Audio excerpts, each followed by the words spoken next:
on my feed, because I look at, of course, all the stories from Mindanao. So being a Mindanaoan, I would get feed from my, let's say, Facebook, yung mga armed groups, iba't ibang armed groups, going around the area, bringing RPGs and all sorts of things, and then children carrying rifles and they're heavily armed with assault rifles.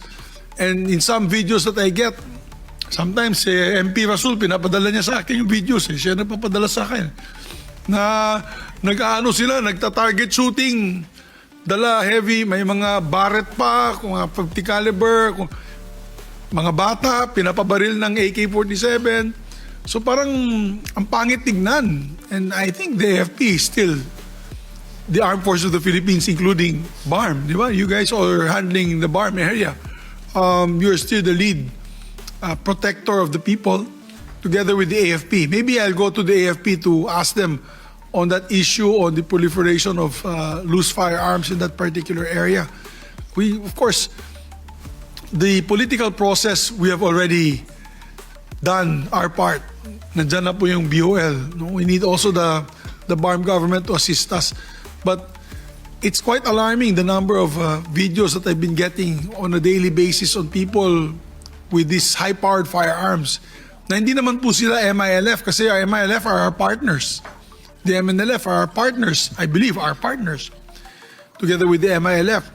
So are these new armed groups? Are these just a proliferation of loose firearms? Are these just families or clans that are just flexing their muscle and promoting it in Facebook? Do you have an intelligence group that's actually monitoring this and putting up red flags on this particular area?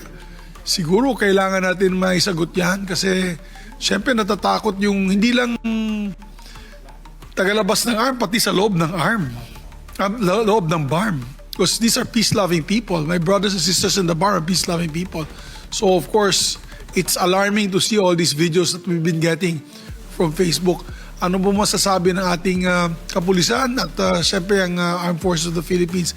Are you still conducting checkpoints? Are we still conducting, are they just allowed to freely carry these long arms? Ako, I'm a gun owner, but I'm a responsible gun owner. We do not, under the law, we're not supposed to show and expose the firearms, and you can only bring short arms.